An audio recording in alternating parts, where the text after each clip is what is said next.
El término malaria proviene del italiano de la Edad Media, mala aria o mal aire, o también paludismo, del latín palud, pantano.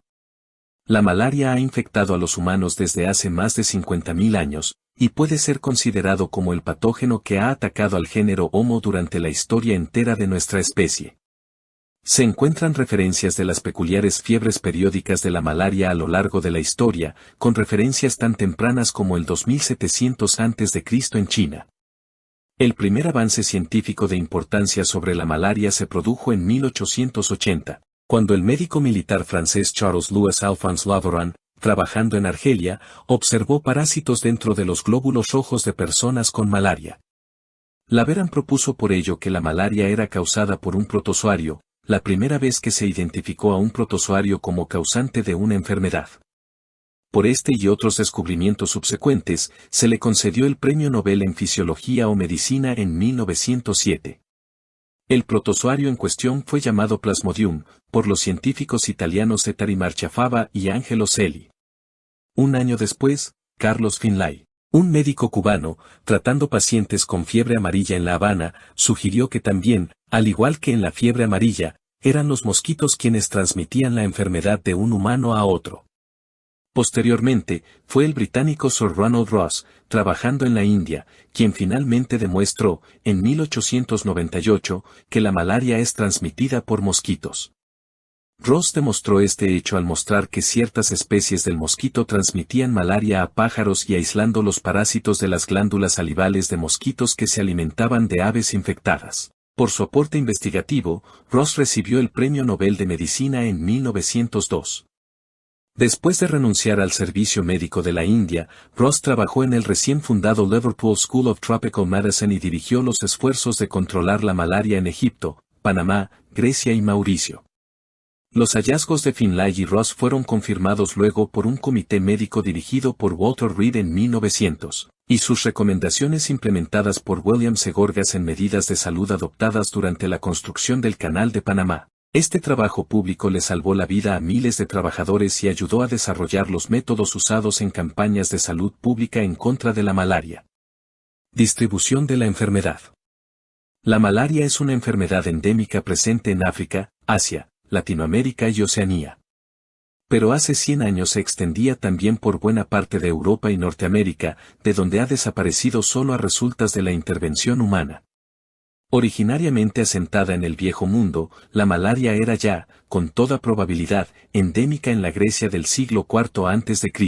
Algunos autores han sugerido que el Plasmodium falciparum, la especie más maligna del agente causal, solo proliferó durante los últimos tiempos del Imperio Romano, contribuyendo a su declive social, político y cultural.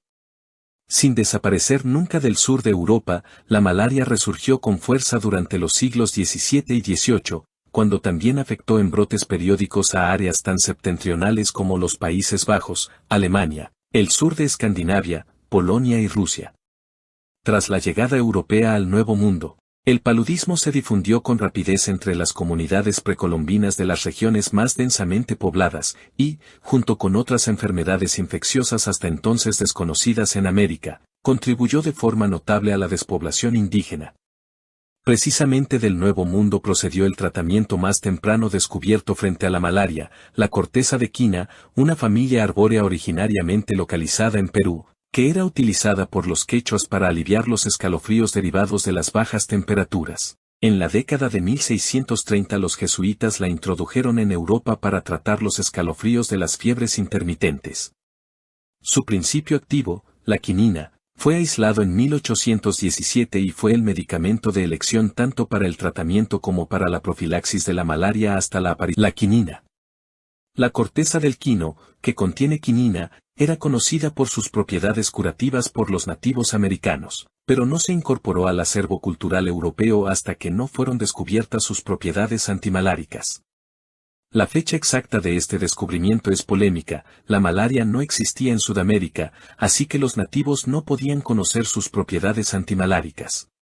Los jesuitas introdujeron la quinina en Europa en la década de 1630, y se sabe que la condesa de Chinchón, esposa del virrey, Luis Fernández de Cabrera, Fue una de las descubridoras de las propiedades de la corteza de quina, en Perú, cuando observó que los curanderos nativos la empleaban para tratar las fiebres, aunque las referencias a las propiedades curativas de la quinina y su exportación habían comenzado tiempo atrás.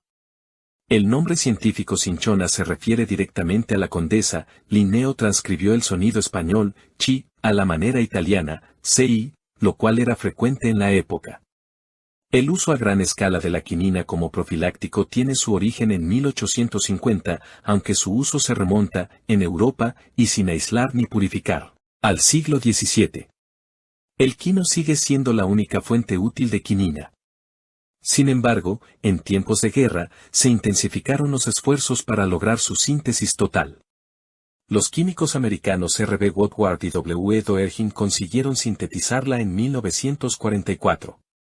Desde entonces, se han conseguido otras síntesis totales más eficaces, pero ninguna de ellas puede competir a nivel económico con las técnicas de aislamiento y purificación del alcaloide a partir de fuentes naturales.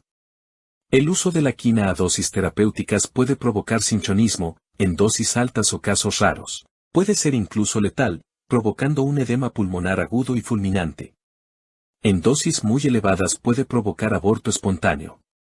Además, la quinina es considerada un teratógeno de categoría X por la FDA estadounidense, lo cual significa que puede causar defectos de nacimiento, especialmente sordera, si es tomada por mujeres durante el embarazo. La malaria en la SGM. En 1943 el general Douglas MacArthur afirmó, «Esta será una guerra muy larga si por cada división que tengo para enfrentarme al enemigo, tengo que contar con una segunda división en el hospital con malaria y una tercera convaleciente por la enfermedad». Parece que el general no parecía albergar muchas dudas de derrotar a los japoneses, sino más bien sobre derrotar a lanopeles. 60.000 soldados estadounidenses murieron en los frentes de África y del Pacífico Sur debido a la malaria, y tan solo después de organizar y llevar a cabo un ataque contra la malaria pudieron ganar la guerra.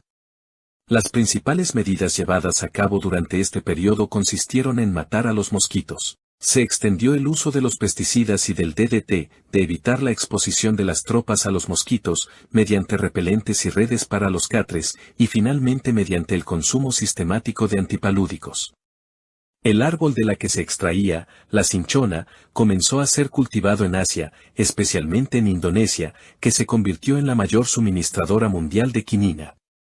Este producto llegó a tener importancia estratégica, pues era fundamental para que los soldados pudiesen operar en las zonas endémicas. Con la conquista de las Indias holandesas por los japoneses, en 1942, surgió un grave problema para los aliados, pues se quedaron sin acceso a la principal fuente de quinina. Con los suministros de quinina bajo mínimos, el ejército estadounidense tuvo que conformarse con utilizar algunas de las síntesis artificiales de la quinina. El principal antipalúdico utilizado durante la SGM fue el atabrine, inventado por un científico alemán en el periodo entre guerras. El problema con el atabrine era que no estaba exento de problemas. De sabor amargo, tenía su propio elenco de efectos adversos que le hicieron ser impopular entre los soldados: dolores de cabeza, náuseas, vómitos, incluso psicosis transitoria. Uno de los mayores problemas era que no se sabía con certeza la dosificación necesaria para la prevención de la enfermedad y con frecuencia había sobredosificación. El atabrine era eficaz, no había duda, pero solo si los soldados lo utilizaban. Para conseguir que los soldados se tragaran sus pequeñas pastillas amarillas se hacían filas de soldados que ingerían las píldoras delante de médicos y sanitarios. También se llevaron a cabo feroces campañas publicitarias, algunas haciendo uso del humor y otras del miedo para conseguir que los soldados no olvidasen tomar el atabrine.